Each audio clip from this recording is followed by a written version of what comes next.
Vamos, irmãos, abrir as nossas Bíblias agora em Êxodo. Êxodo será o livro que nós iniciaremos agora as exposições.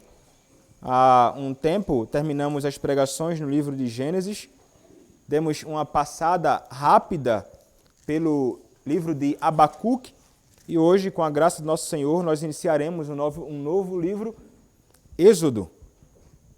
40 capítulos, teremos um bom tempo aí estudando a Escritura Sagrada neste livro maravilhoso. Êxodo capítulo 20, a exposição hoje será do verso 1 ao verso 7, mas nós leremos até o versículo de número 14. Diz assim, irmãos, a palavra do nosso Senhor. São estes os nomes dos filhos de Israel que entraram com Jacó no Egito.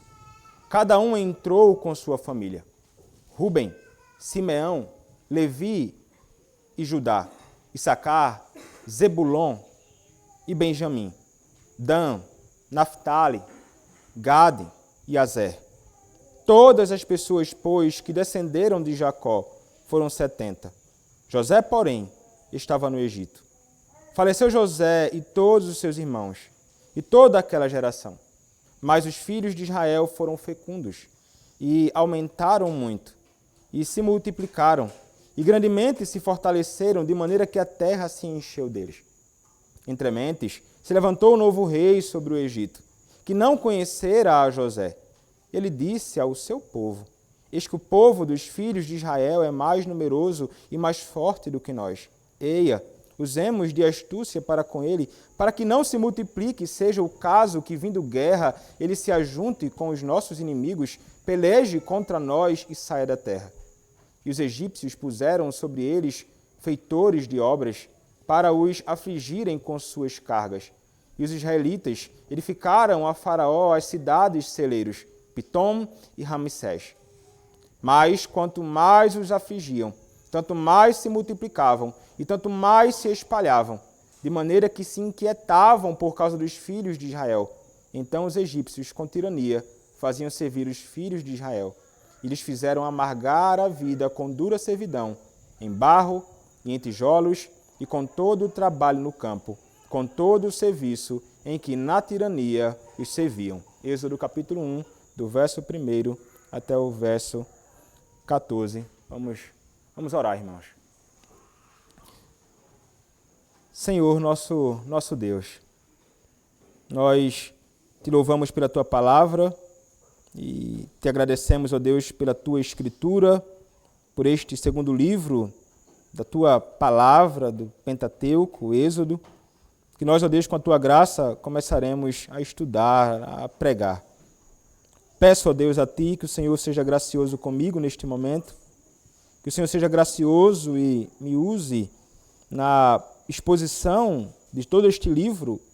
E hoje, ó Deus, do verso 1 ao verso 7, na exposição desta breve porção, que a tua igreja, ó Deus, possa ser edificada pela tua palavra e que eu, ó Deus, possa ser usado por ti, proclamando a tua palavra com clareza, com intrepidez, com ousadia, a fim, ó Deus, de edificar o teu povo, bem como, ó Deus, por intermédio da tua palavra e pela operação do teu Santo Espírito, aquele que não conhece a ti. Ó Deus, revela-te poderosamente neste dia, através da tua palavra. Usa-me, ó Deus, apesar das minhas limitações, das minhas muitas fraquezas, Senhor.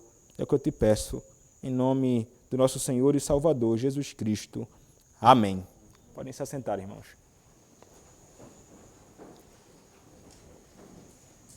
Depois, irmãos, da nossa peregrinação ali pelo livro de Gênesis, durante aproximadamente 1 ano e 11 meses, estudando todo aquele livro, 50 capítulos, onde nós podemos ver a gloriosa obra do nosso Senhor e, de modo muito especial, ali a obra da criação de Deus. O Senhor Deus criando o mundo e tudo o que nele há, Depois o Senhor, então, nos mostrando como Ele foi um Deus maravilhoso que se relacionou com o seu povo de um modo muito especial. Nós contemplamos ali o povo do nosso Senhor sendo cuidado, sendo sustentado, sendo guiado por Deus durante todo o livro de Gênesis. Quando o Senhor, então, levantava homens e então esses homens passavam e então o Senhor levantava outros patriarcas e então morriam e então outros então os substituíam em toda a peregrinação do povo do Senhor, e como o Senhor Deus se mostrou ali como um Deus muito gracioso, um Deus muito bondoso, um Deus realmente cheio de graça, com homens tão falhos que nós contemplamos à medida que fomos caminhando pelo livro de Gênesis. E vimos como esse povo do Senhor, sendo conduzido por Deus, eles acabaram pela providência de Deus. A sua providência, que é sempre santa, sábia e poderosa, como nos ensina os nossos padrões doutrinários, o Senhor Deus acabou levando esse povo para o Egito. E vimos como eles acabaram chegando lá. José, filho de Jacó, acabou sendo conduzido ao Egito. E qual foi a razão? Os seus irmãos, por inveja, por ira no seu próprio coração, se voltaram contra o seu próprio irmão e cheios então de ciúmes e tantos sentimentos ali estranhos, errados, de fato pecaminosos, acabaram então levando o seu irmão e vendendo para homens que passavam ali. E acabou então sendo José levado por estes homens e foi conduzido até o Egito. E pela graça de Deus, pela operação de Deus, este homem que antes fora um escravo vendido ao Egito, ele se tornou um homem muito poderoso. Ele estava lá com poder equivalente ao poder do próprio faraó. Somente na cadeira, faraó seria então superior ao próprio José. E ele então passou ali a governar toda a nação. Ele se tornou um dos homens mais poderosos então de toda a terra. E o Senhor, então, na sua soberania e também, então, em sua providência, fez com que uma fome, de fato, terrível persistisse ali sobre o seu próprio povo. E o seu próprio povo, então, teve de ir até o Egito para passar a serem supridos de alimento físico, de fato, material que eles tinham necessidade. E ali, então, estava a família de José, os filhos de Jacó, tendo de ir até o Egito para conseguir pão, para alimentar a sua própria casa. O que acontece é que, ao chegarem lá, eles se deparam com seu irmão José, mas eles não sabem que é José. Então José passa a fazer uma série de testes com seus irmãos e provas, então, conduzindo seus irmãos ao arrependimento. Seus irmãos, então, reconhecem os seus pecados, seus irmãos se arrependem dos seus pecados, os seus irmãos, então, têm a graça de reconhecer e conhecer e rever o seu irmão, que há tanto tempo estava ali, há mais de 20 anos, longe deles. E então o Senhor acabou, por intermédio do próprio José, salvando os seus descendentes, o seu povo, da fome. E passaram então a viver uma vida próspera, prazerosa, de fato boa demais, na terra de Gósen, onde eles foram lançados.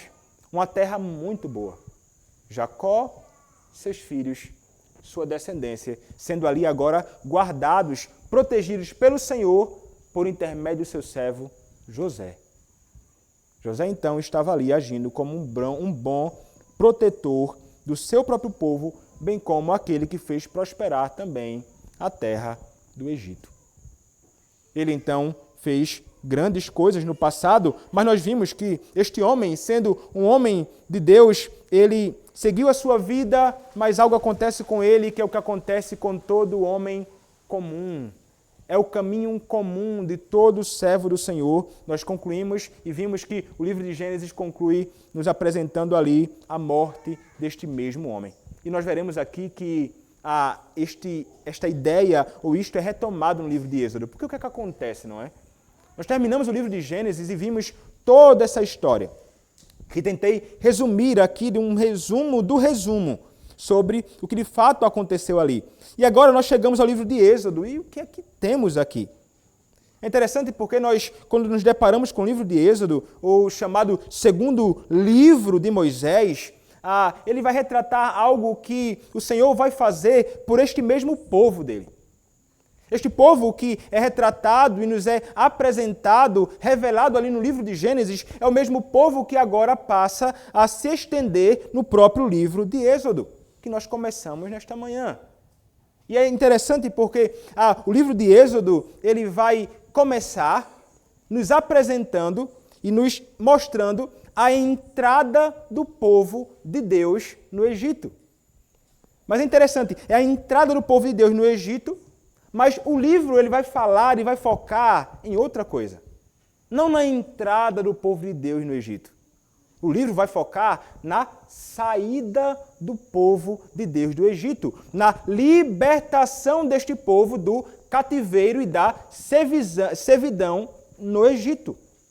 É interessante isto, não é? Mas o livro, de fato, ele vai começar assim. Nós veremos aqui nestes primeiros versículos do capítulo 1 que ele vai rememorar o evento da entrada do povo do Senhor no Egito e aqueles que são os descendentes de Jacó.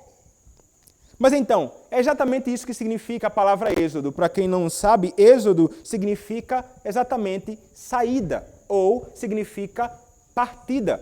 Essa palavra, ela inclusive é usada ainda em Êxodo. Se você olhar comigo, Êxodo capítulo 19, verso 1, essa palavra, né, saída, ela será lá utilizada. Êxodo capítulo 19, verso 1 diz assim: no terceiro mês da saída dos filhos de Israel da terra do Egito. Então está aqui a palavra saída. Seria então o que de fato significa a palavra êxodo, né? Saída ou partida, como mencionei anteriormente. Mas este nem sempre foi o nome deste livro, porque na realidade, se você for tentar olhar no texto original o que seria o nome deste livro, não é Êxodo.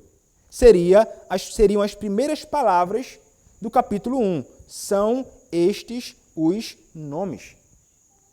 Esse seria, então, o título original do livro de Êxodo. São estes os nomes. Ponto. Contudo, posteriormente, quando a Bíblia ela fora traduzida para a Septuaginta, eles, então, encontraram a palavra que posteriormente passou a ser o nome deste livro, Êxodo.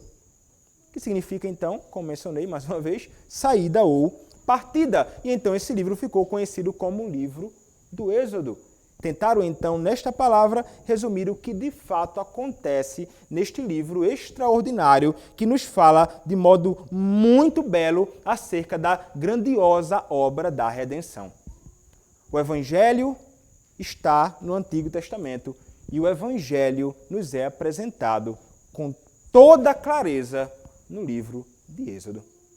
A redenção está aqui. E o que encontramos, então, no livro de Êxodo, a redenção, a libertação do seu povo, do povo do Senhor, do cativeiro egípcio, é algo que vai servir como fundamento para tudo aquilo que será apontado sobre a obra da redenção durante toda a Escritura.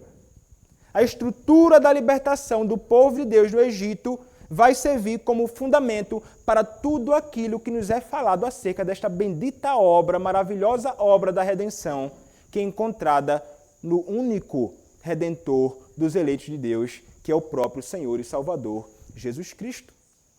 Então, Êxodo é de fato, alguns vão dizer, realmente é o Evangelho do Antigo Testamento. Podemos dizer, no sentido que de fato é isso. Nós não encontramos Evangelho somente no Novo, mas Evangelho no Antigo. Está aqui a palavra do nosso Senhor, como nós veremos então, à medida que formos caminhando por este livro extraordinário, onde nós veremos o Senhor Deus sendo revelado como um Deus de fato soberano, como um Deus todo-poderoso, como um Deus fiel ao pacto, e porque Ele é fiel ao pacto, Ele não pode deixar de agir em favor do seu povo. E o seu pacto, a sua fidelidade envolvia não somente o cuidado com o seu povo, mas envolvia também conduzir o seu povo a uma terra que mana leite e mel, a Canaã. Então, ele tem de agir em favor do seu povo, resgatando-os, porque eles não podem permanecer nesta terra, porque não é terra deles. A terra que o Senhor havia prometido era, então, a outra terra. E então, esse livro vai falar muito sobre este Deus, que age com amor eterno, agindo em favor do seu próprio povo, povo amado por ele, povo com quem ele estabeleceu um pacto no seu Filho, o Senhor Jesus Cristo. E este, então, é este livro que nós vamos passar a caminhar, onde nós veremos realmente este Senhor libertando eles do Egito, depois pegando este mesmo povo e entregando a este povo os seus preceitos, a sua lei, a sua vontade eterna, como na lei que nós lemos hoje, em Êxodo capítulo 20. E a este mesmo povo, o Senhor, em sua história e peregrinação, o Senhor é o Deus que vai também no Sinai, não somente entregar a lei a este povo, mas o Senhor vai conduzir este povo que ele resgatou, a quem ele entregou a lei, à adoração. O desejo do Senhor Deus é conduzir o seu povo, libertando-os do cativeiro do Egito, à adoração a ele. Ele vai falar sobre o tabernáculo, culto, serviço a Deus. Nós somos, de fato, resgatados por Deus para então servirmos a este Deus, adorando a este Deus, obviamente, em nossa vida em geral ou em todas as áreas, mas como nós estamos fazendo aqui neste momento.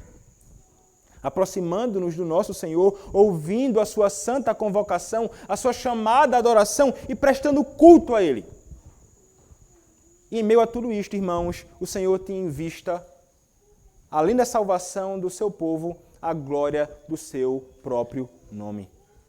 Como em tudo, todas as coisas redundam na glória do Senhor, mas Ele mesmo vai dizer que Ele vai ser glorificado em Faraó, quando ele se volta contra Faraó, punindo os seus inimigos. E o tempo inteiro a glória do Senhor é evidenciada, porque ele tem em vista a glória do seu nome na salvação do seu próprio povo, retirando-os da escravidão do Egito, que aponta com muita beleza também para a nossa escravidão, de nós que estávamos ou éramos escravos do pecado, como nós já até lemos hoje no nosso padrão doutrinário, né? Na pergunta de número 101, quando é dito o seguinte, sobre o prefácio dos 10 mandamentos, então. Nestas palavras, Deus manifesta a sua soberania como Jeová, Senhor, o eterno, imutável e todo-poderoso Deus, existindo em si e por si, cumprindo todas as suas palavras e obras, manifestando que é um Deus em pacto com todo o seu povo e com o Israel antigo, que assim como tirou a estes da servidão do Egito, assim nos libertou do cativeiro espiritual, que, portanto, é nosso dever aceitar a Ele só por nosso Deus e guardar todos os seus mandamentos. Isto é o que o Senhor fez no passado. Isso é o que o Senhor fez exatamente também por todos nós que somos povo do Senhor. Povo do Senhor. Então este seria brevemente, irmãos, sobre o que este livro maravilhoso então vai tratar. Este livro é escrito pelo servo do Senhor Moisés. Como a própria Escritura vai testemunhar. Você pode anotar essas referências, mas a Josué capítulo 8, verso 31, vai fazer referência à lei do Senhor, dizendo a lei de Moisés. No livro de Moisés. E o próprio Senhor Jesus Cristo, em Marcos capítulo 7, verso 10, Marcos capítulo 12, verso de número 26, o próprio Senhor Jesus Cristo reconhecendo os livros, o Pentateuco, como livros de Moisés. Ele faz referência dizendo, fora Moisés quem de fato escreveu. Se o próprio Deus encarnado falou, nós creremos de fato. A Escritura de fato testemunha acerca de que Moisés é também o autor de Êxodo. E este livro, irmãos, nós devemos olhar para ele como um livro que de fato é oportuno para nós. Veja, é um livro que deve ser lido por nós, é um livro que deve ser pregado diante de nós e a nós, porque todas estas verdades que nós encontramos aqui foi escrita para nós. E de fato a Escritura nos fala isto, e quem nos ensina isto é o próprio apóstolo Paulo. Se você olhar o que está escrito em 1 aos Coríntios, capítulo 10, verso de número 11, a palavra nos dirá o seguinte. 1 aos Coríntios, capítulo 10, verso de número 11. Falando sobre a história de Israel, o apóstolo Paulo vai dizer assim, versículo 11. Estas coisas lhes sobrevieram como exemplos e foram escritas para advertência nossa, de nós outros, sobre quem os fins dos séculos têm chegado. É para quem, irmãos? O livro de Êxodo foi escrito para nós, para nosso ensino, para nossa exortação, para nossa edificação, para nosso encorajamento, para nos falar acerca da redenção e acerca deste nosso glorioso Senhor. Este, então, irmãos, é o livro de Êxodo. E ele começa de um modo muito interessante, como falei anteriormente, ele vai começar fazendo uma referência a Gênesis. E por que razão? É interessante, não é? O texto começa assim, versículo 1. São estes os nomes dos filhos de Israel que entraram com Jacó no Egito. Cada um entrou com sua família. Rubem, Simeão, Levi e Judá. Issacar, Zebulon e Benjamim. Dan, Naftali, Gad e Asser. Todas as pessoas, pois, que descenderam de Jacó foram 70. Então veja que ele começa aqui falando, são estes os nomes dos filhos de Israel. Só ao você contemplar aqui, você já percebe certamente uma conexão evidente com Gênesis, mas há uma coisa que é importante aqui. O livro de Êxodo, ele não começa com são estes os nomes dos filhos. Começa com e são estes os nomes dos filhos. E são estes os nomes dos filhos. Na nossa tradução não pega isso. Mas quando ele coloca um e são estes os nomes dos filhos, ele está fazendo uma clara conexão com o que é dito de modo especial nos últimos capítulos do livro de Gênesis. É uma conexão, certamente, com o capítulo 50, mas de modo mais direto, quando ele fala, são estes os nomes dos filhos de Israel, com o que nos é apresentado em Gênesis capítulo 46, verso 8. As mesmas palavras são lá encontradas, e essa lista de nomes desses servos do Senhor também são ali apresentadas a nós. Gênesis 46, verso 8, diz assim, são estes os nomes dos filhos de Israel, Jacó e seus filhos que vieram para o Egito. E então ele começa, Rubem, o primogênito de Jacó, os filhos de Rubem. Então ele começa aqui a descrever os nomes dos filhos de Jacó, exatamente como aqui nós encontramos. Então há uma ligação direta entre Gênesis e Êxodo. É como se fosse uma continuação. Uma continuação do livro. Quando nós, então, veremos aqui agora os desdobramentos daquilo que vai acontecer com este povo do Senhor que for ali conduzido para o Egito. O texto mesmo nos diz, são estes os nomes dos filhos de Israel, os filhos diretos dele, legítimos dele, os filhos de Israel, que fizeram o quê? Que entraram com Jacó no Egito. Então, vocês devem se recordar no início, logo aqui da nossa sermão, introdutoriamente eu falei que o livro de Êxodo, que fala sobre a saída, fala inicialmente sobre a entrada de um povo no Egito. E eles entraram ali, naquele lugar, não é, no Egito, com toda a família.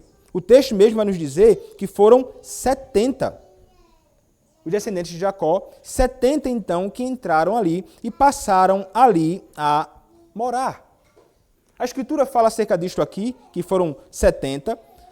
O próprio texto de Gênesis, né? Gênesis 46, O versículo de número 27 vai nos dizer isto também. Vai dizer assim, Gênesis 46, verso 27. Os filhos de José, que lhe nasceram no Egito, eram 2. Todas as pessoas da casa de Jacó que vieram para o Egito foram 70.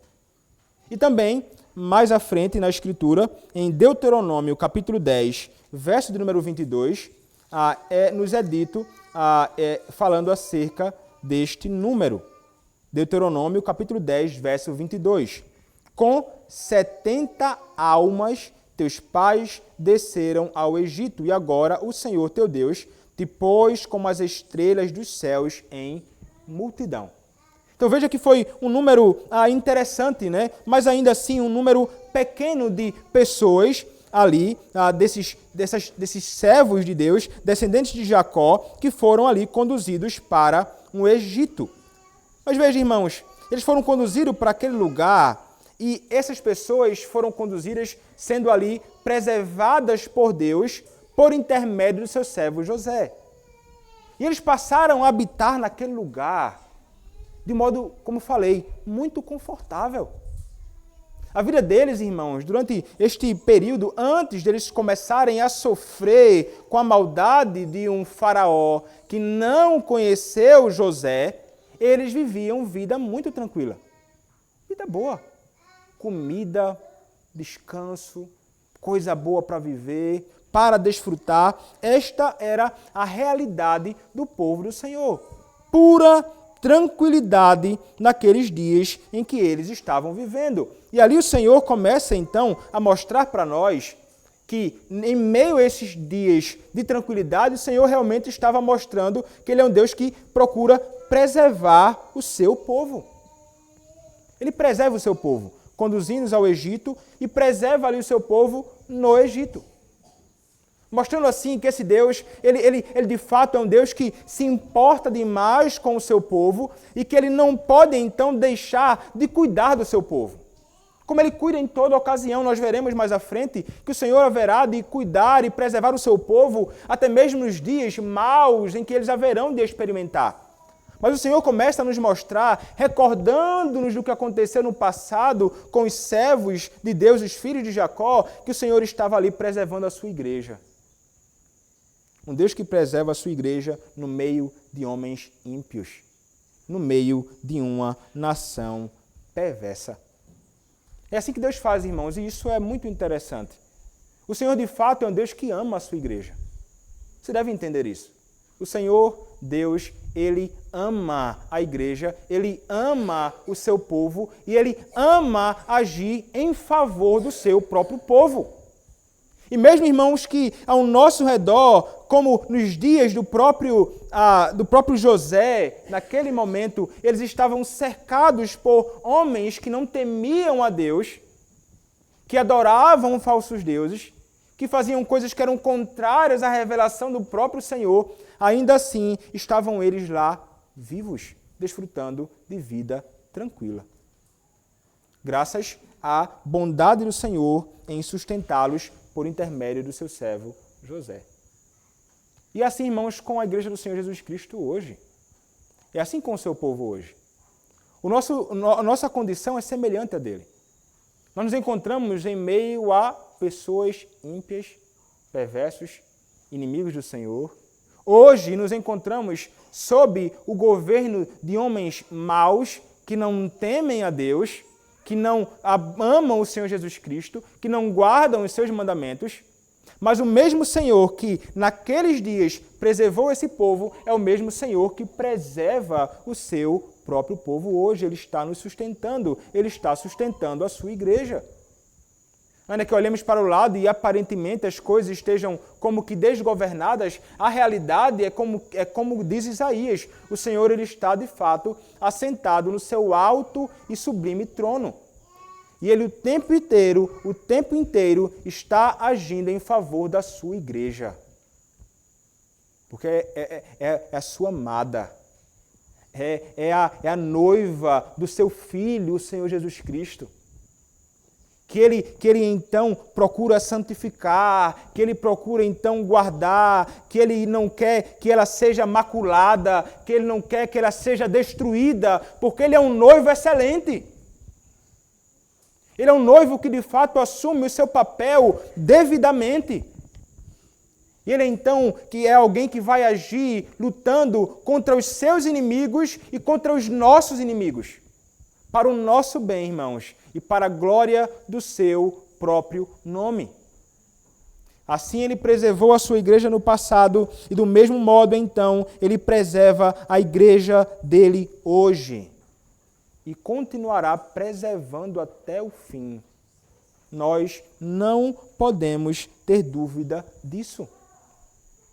Não pensemos, irmãos, quando olhamos para o mal e não passemos a pensar, está ruim, está difícil, a igreja está sendo ferida, a igreja está sendo perseguida e vai ser o fim da igreja. Não é uma conclusão que faz sentido.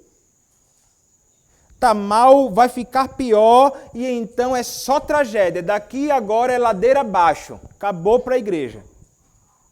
Como assim? Onde é que essa realidade nos é apresentada? Quando nós olhamos para a Escritura, o testemunho que nós temos do Antigo ao Novo Testamento é na realidade totalmente outro. Além das promessas de prosperidade para o povo do Senhor e crescimento, e nós até veremos, nós encontramos um exemplo do Senhor de fato aqui em Êxodo, no meio de uma nação terrível, a preservação do seu povo. No Novo Testamento, como temos caminhado pelo livro de Atos, temos visto como o povo do Senhor, o povo de Deus, mesmo em meio a nações e um governo ímpio, é preservado. O Senhor, então, nos mostra através desses exemplos, irmãos, que de fato o Senhor é um Deus que vai preservar o seu povo até o fim e que Satanás, os seus anjos, o mundo pode se levantar, mas de modo algum vai prevalecer contra a igreja do nosso Senhor e Salvador Jesus Cristo. Se a defesa da igreja dependesse de nós, você poderia ficar desesperado agora. Poderia se desesperar agora, meu amigo, é o fim. Depende de quem? Depende do pastor Rafael. Meu irmão, pode se desesperar agora, se depende de mim. Se depende de outro homem qualquer, líder em nossa nação, se depender dele, se desespere, porque o fim é trágico. Mas não depende deles. Eu não sou o cabeça da igreja. O Papa não é o cabeça da igreja, não é ele que defende a igreja. Os líderes da nossa nação não são os cabeças da igreja, não são eles que, em última instância, defendem a igreja, ainda que eles tenham a responsabilidade de proteger a igreja. Mas é o próprio Deus. Quem é que pode contra o nosso Senhor? Quem é que pode contra o nosso Deus? Quem é que pode contra um Deus que é todo-poderoso? Ninguém, irmãos. Todos aqueles que se levantaram contra o Senhor foram desbaratados, foram vencidos, foram humilhados. E o Senhor, então, guiou a sua igreja junto a Ele. Ele não abandona nunca o seu povo. Nunca abandonou no passado e não é agora que Ele fará isto. Seria algo estranho, contrário à própria natureza do nosso Deus, e seria algo absolutamente contrário às promessas do nosso Senhor. Seria algo de fato estranho. Estranho. O nosso Deus, irmãos, não é um Deus que se contradiz. O nosso Deus não é filho do homem para que se arrependa, para que então mude, então assim. Não. Ele age conforme aquilo que Ele mesmo revelou na sua palavra. E nós então podemos nos apegar a isto, irmãos, com toda força, certos de que o Senhor Deus é um Deus que nos preserva. Ele preserva a mim e a você em particular e toda a igreja em geral. É Ele quem tem conduzido tudo. O nosso Deus é soberano. Ele preservou então este povo naqueles dias, irmãos. Estes homens todos, esses descendentes do próprio Jacó. Mas algo acontece, o texto nos diz. Que ainda que o Senhor tenha preservado estes homens, ou este povo, esta igreja do Senhor naqueles dias, a morte chega. E o texto nos diz ainda no versículo 5º, no verso 6º, faleceu José e todos os seus irmãos e toda aquela geração. Morreu José. E agora? O que acontece? Veja, irmãos, lembrem-se, eu falei anteriormente, José, ele age como um servo de Deus que age em favor do seu povo, protegendo e guiando o seu povo. Mas agora, José morre. Mas não somente José, todos os cabeças morrem. E agora? E a geração? Morreu. O fim natural, o fim comum para todos os homens chegou. É o nosso fim, é a morte, é o salário que nós temos por causa do pecado cometido em Adão. Ninguém vive para sempre, a Escritura nos mostra abundantemente. E agora, o que essas pessoas poderiam sentir, não é? Veja, está aqui Moisés escrevendo para o povo do Senhor que é peregrino, os destinatários deste livro inicialmente. E então ele mostra para eles, e eles poderiam pensar assim, imagina um escravo pensando, ou alguém que está numa outra terra pensando num contexto em que a sua liderança morreu. Ele poderia pensar assim, e agora? O nosso fim é, vamos nos perder. Não temos quem nos guie. O que haverá de acontecer? Porque, irmãos, certamente o povo do Senhor, como o próprio José estava consciente, como os patriarcas estavam conscientes, algo haveria de acontecer com este povo que ali estava vivendo uma vida muito confortável. A própria Escritura promete isto, irmãos. O próprio Senhor, na realidade, havia dito que isso haveria de acontecer. E o que é, então, que haveria de acontecer com este próprio povo do Senhor posteriormente? Abram suas Bíblias comigo em Gênesis capítulo 15, verso 13.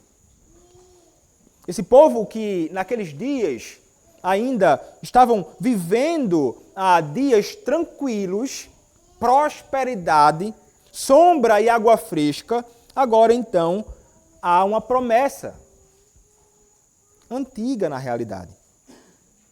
Gênesis 15, verso 13, diz assim: Então lhe foi dito a Abraão, sabe com certeza que a tua posteridade será peregrina em terra alheia e será reduzida à escravidão e será afligida por 400 anos. O Senhor Deus disse, vai acontecer. Vocês vão ser escravos, vocês vão sofrer terrível aflição por 400 anos. É palavra de um Deus, irmãos, que, como nós sabemos, não pode mentir. O que ele falou, determinou, vai de fato acontecer. E nós contemplaremos isto aqui à medida que formos caminhando ainda pelo livro de Êxodo. Mas então, conscientes eles disto, vendo então que a liderança morre, isso de fato pode trazer para o coração daqueles homens algum tipo de angústia. Quem haverá de nos liderar? Quem haverá de nos conduzir? Nós precisaremos então de um líder que possa assumir a cabeça e a condução de tudo. Interessante, irmãos, porque é o sentimento que pode ter brotado no coração do povo do Senhor naqueles dias, ou até mesmo no coração do povo a quem o próprio Moisés escreve o que escreve, isso poderia gerar um temor de fato. Porque qual era o processo natural, né, em Gênesis? Morre um, aparece um substituto. Morre um, aparece um substituto. Morre um, aparece um substituto. Sempre tem alguém conduzindo e guiando, aparecendo como cabeça pactual, então, do povo. Só que aqui agora, neste verso, nada é indicado. O que acontece é que morreu. Acabou. Este é o fim. E nós podemos passar por isso, né? E passamos, veja, aqueles que são chamados por Deus para guiar o povo de Deus não permanecem para sempre. Acho que você já sabe disso, não é? Aqueles que o Senhor chama hoje para pastorear a igreja do Senhor Jesus Cristo não permanecem para sempre. O meu fim será como o fim de todos os pastores fiéis que foram levantados por Deus para pastorear a sua igreja. O meu fim será a morte. Eu morrerei. Eu tenho plena consciência disso. A não ser que o Senhor volte antes. Mas em não voltando, eu morrerei. Será o meu fim. É o fim de todo homem comum. Somos mortais. Esta é a realidade. E o que é que vai acontecer então? Se os líderes da igreja do Senhor Jesus Cristo morrem hoje, se o pastor da igreja tal, dali e acolá morre, o que haverá de acontecer com o povo do Senhor?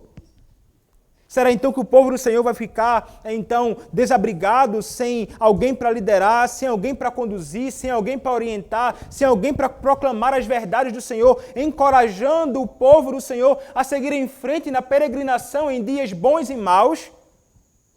A realidade, irmãos, que nós sabemos é que não. O Senhor Deus, Ele nunca deixará a sua igreja sem alguém para conduzir a sua igreja. O Senhor sempre apresentará um substituto para guiar a sua igreja. Ninguém é, de fato, insubstituível. E nós sabemos, e veremos mais à frente, que alguém é levantado, e este homem é Moisés, servo do Senhor, levantado por Deus para conduzir todo o povo de Deus na sua peregrinação até a Canaã, a terra que mana leite e mel. E é exatamente isto, irmãos.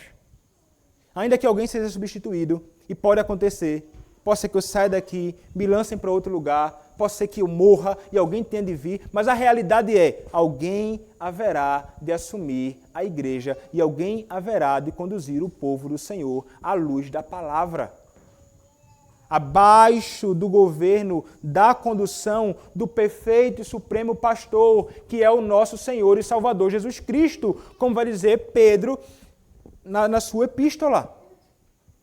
Então, nós podemos descansar, irmãos, que o Senhor, Ele de fato cuida do seu povo, Ele preserva e Ele sustenta uma liderança, alguém que guie. Não ficaremos nunca desorientados e largados sem alguém que possa, então, nos ajudar nessa nossa peregrinação aqui neste mundo.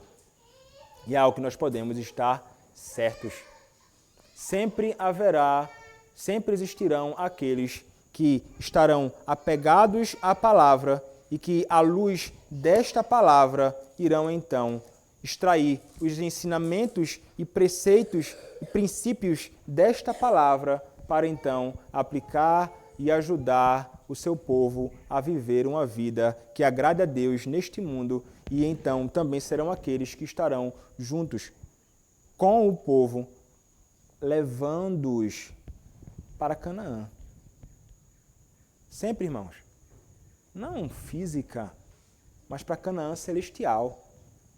É esse, de fato, o papel, o dever, a responsabilidade de todo ministro do Senhor. É conduzir o povo do Senhor. Sendo este povo sempre instruído e sempre conscientes de que o nosso pastor e nós que somos auxiliares do Supremo Pastor estaremos aqui para conduzir vocês. Ainda que morramos, o Senhor então levantará aqueles que darão continuidade à sua obra neste mundo. São aquele que vai levantar alguém que vai pastorear e cuidar dos seus filhos mais tarde. Quando você morrer, você vai saber, não, meus filhos, meus netos, meus bisnetos, minha posteridade, enquanto neste mundo viver, enquanto na igreja do Senhor Jesus Cristo estiverem, o Senhor Deus estará conduzindo-os através daqueles que Ele chama para o ministério da palavra, unidos à liderança da igreja, presbíteros e todos aqueles que são chamados pelo Senhor para pastorear o seu povo. O Senhor Deus, Ele nunca, irmãos, nos abandona. Este nosso Deus é um Deus, de fato, muito, muito misericordioso. Como Ele foi misericordioso com Israel naqueles dias, Ele é misericordioso conosco hoje e sempre será. A sua palavra nos garante isto. Mas então, o homem morreu, a sua geração morreu, e agora? Sabemos, um líder haverá de vir, ele haverá de assumir. Mas, enquanto ele não aparece com tanta clareza, o que haverá? O que acontece com o povo do Senhor? É interessante, irmãos, como o Senhor, naqueles dias, ainda dias tranquilos, descritos aqui nesses 7 primeiros versículos, o Senhor, ele não somente é um Deus que se revela como Deus que preserva a sua igreja e promete, então, sempre conduzir o seu povo sob liderança, mas é um Deus que também faz prosperar a sua igreja. Preservar é uma coisa, fazer prosperar é outra coisa. E é isso que acontece aqui. O último versículo que nós veremos nesta manhã é o versículo 7, e ele vai nos falar o seguinte: mas os filhos de Israel foram fecundos e aumentaram muito e se multiplicaram e grandemente se fortaleceram, de maneira que a terra se encheu deles. Nossa, que texto impressionante, irmãos. Ele vai dizer, mas os filhos de Israel, e é interessante, viu? Quando ele vai falar aqui, nós veremos em Êxodo que os filhos de Israel aqui agora não está falando simplesmente sobre a descendência direta de Jacó. Israel aqui agora nos é apresentado como uma nação. É um povo do Senhor sendo apresentado aqui. E envolve o povo de Deus naqueles dias e todo o povo do Senhor que se estenderá até nós hoje e então se estenderá até o fim. Mas ele envolve aqui, está falando de modo muito especial também, ao próprio povo dele naqueles dias. E o que aconteceu naqueles dias? O Senhor Deus, ele fez com que o seu povo prosperasse, o seu povo de fato crescesse. O Senhor fez com que os servos do Senhor fossem fecundos. E você deve achar essas palavras muito familiares, não é? Nós já ouvimos esta palavra anteriormente. Fecundos, aumentarem muito, multiplicar. Onde é que isso acontece, né? Aqui nesse texto, eles multiplicaram, cresceram e prosperaram na terra. A terra se encheu deles. Ele está falando aqui de modo ainda particular sobre a terra de Gósen, onde eles estavam habitando ali, ainda no Egito. Mas ela se encheu, muito grande. Ficou lotado de gente. Era isso que estava acontecendo ali. Cresceu de um modo extraordinário, irmãos. De um Deus que começou a abençoar o seu povo, a sua nação ali, em meio a homens ímpios. Mas o que acontece aqui não é algo dissociado de coisas que aconteceram no passado. Não trata-se de um evento que surgiu do nada. Trata-se de algo que era ou é uma ordem, bem como uma promessa de Deus. É ordem de Deus e promessa de Deus sendo cumpridas aqui neste momento. Nós vamos ler alguns textos que falam sobre a ordem de Deus, bem como as promessas de Deus de prosperidade e crescimento do povo do Senhor. E a Escritura nos diz, nós vamos começar voltando para Gênesis mais uma vez. Agora Gênesis capítulo 1, verso de número 28. Nós encontramos uma ordem do Senhor Deus na criação, o mandato do nosso Senhor ali, onde a Escritura nos diz o seguinte, Gênesis 1, 28. E Deus os abençoou e lhes disse, sede fecundos, multiplicai-vos, enchei a terra e sujeitai-a, dominai sobre os peixes do mar, sobre as aves dos céus e sobre todo animal que rasteja pela terra. Veja a palavra fecundos, ele usa. Multiplicai-vos, é usado, enchei a terra e sujeitai-a. Ordem do nosso Senhor no seu mandato. No seu mandato. Mas, não somente aqui, irmãos. Nós vemos desdobramentos desta mesma ordem unida a promessas do Senhor à medida que a Escritura, então, em Gênesis, vai sendo nos revelada. Nós encontramos isto não somente aqui, antes do pecado, mas até mesmo depois que o pecado entrou no mundo. Quando nós olhamos, por exemplo, para a ocasião em que o Senhor, num pacto com o próprio Noé, ele vai repetir essas mesmas palavras. Gênesis capítulo 9, verso de número 7.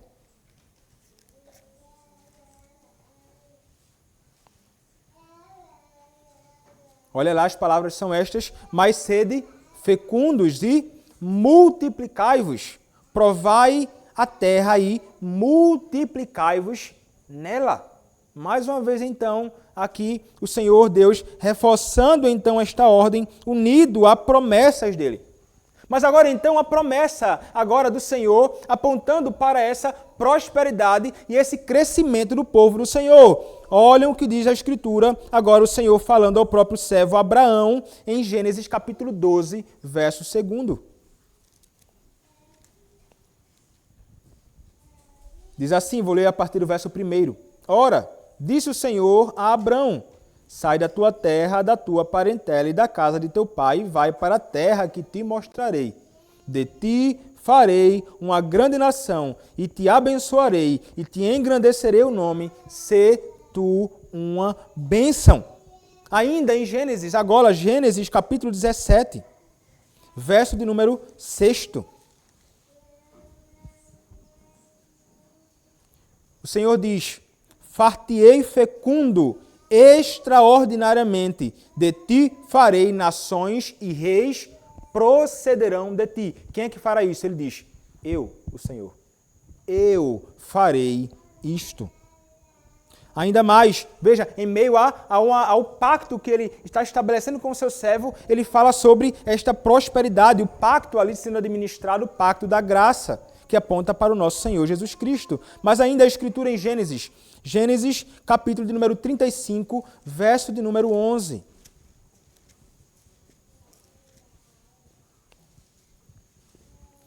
Disse-lhe mais: eu sou o Deus Todo-Poderoso, sê fecundo e multiplica-te. Uma nação e multidão de nações sairão de ti e reis procederão de ti. E um último texto, Gênesis ainda 46, verso 3.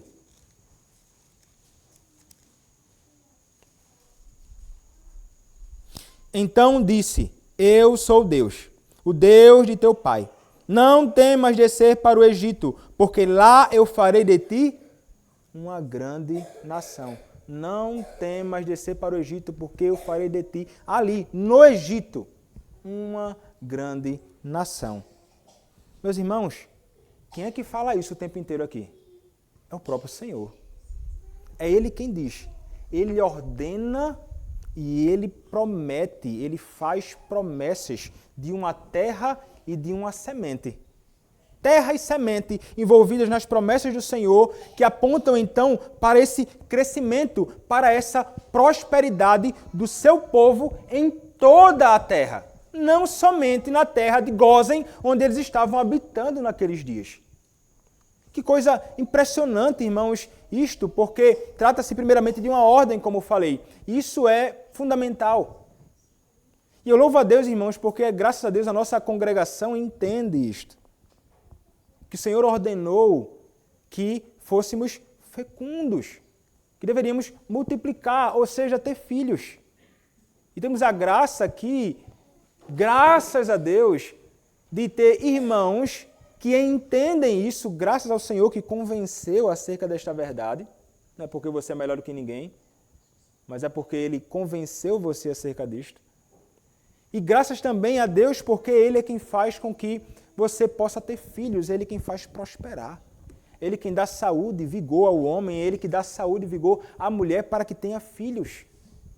Vocês entendem como isso é importante? Temos a graça de ter famílias de fato grandes, nenéns que nasceram há pouco tempo, outros que estão para nascer em breve, se nosso Senhor Deus permitir. Isso mostrando a bênção do Senhor sobre a igreja, bem como a compreensão, então, de que isso deve ser feito. É através, irmãos, disto ou deste meio que a igreja do Senhor, de fato, cresce, a igreja do Senhor, de fato, prospera de um modo também natural.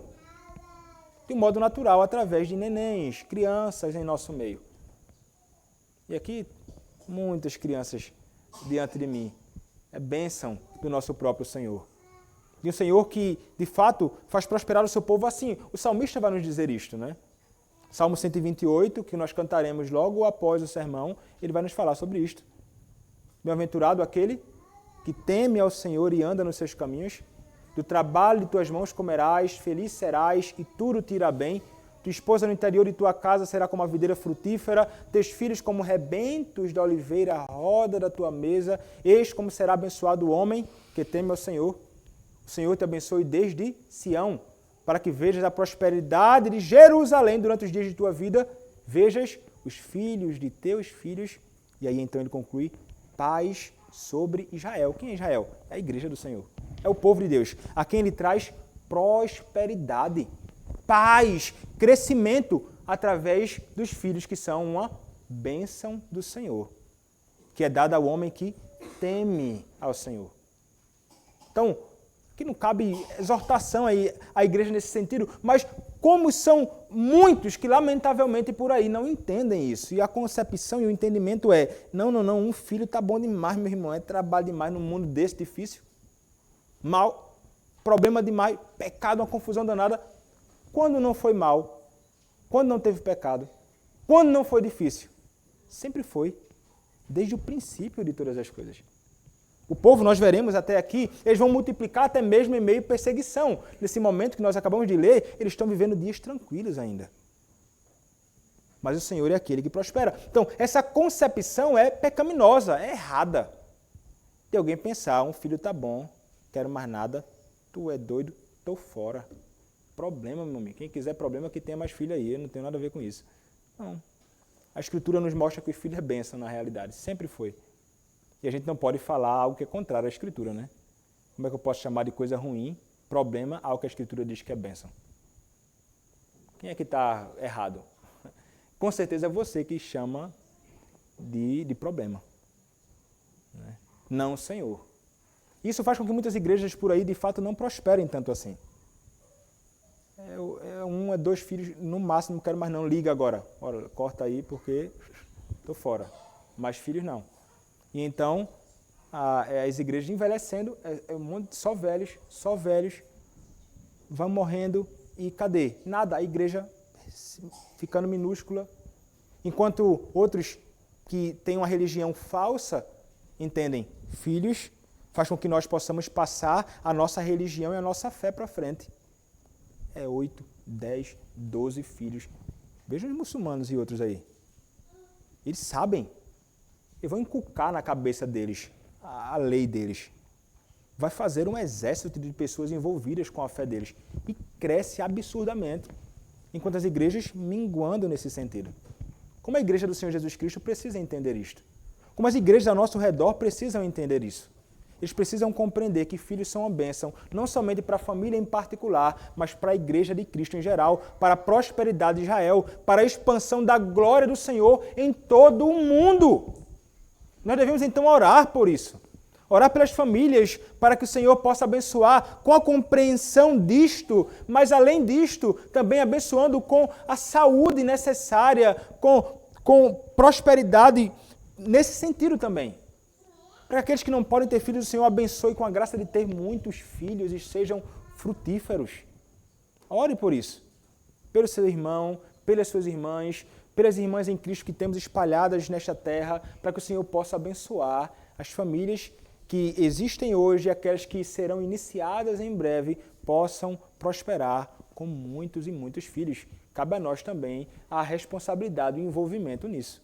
Orando, bem como encorajando, falando, mostrando que, de fato, é uma família, é a família de Deus, as famílias cheias de filhos, são uma família bendita do Senhor. E isso é bênção do nosso Senhor Deus. Mas, além disso, irmãos, a igreja cresce desta forma, mas a igreja não somente cresce assim. A igreja do Senhor cresce quando nós também temos filhos espirituais.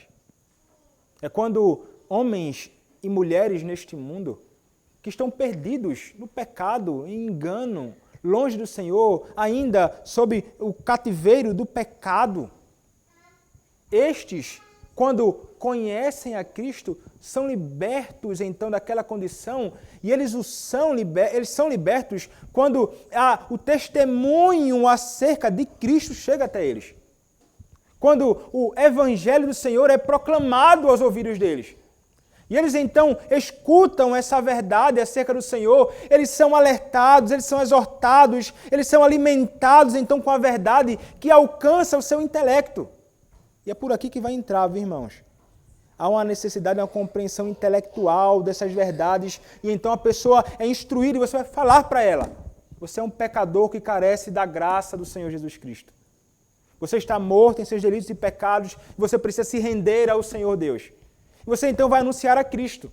Ele é o único caminho, Ele é a verdade, Ele é a vida. Não há salvação se não for através dEle. E você vai proclamar, você vai testemunhar. Eu proclamarei essa verdade como ministro do Evangelho, chamado a pregar Cristo e este crucificado. E através disto então, o Senhor Deus, aquele que age soberanamente, aquele que alcança o coração do homem, aquele que vai até o seu íntimo, aquele que convence então o homem do pecado, da miséria dele, é aquele então que o resgatará dessa condição.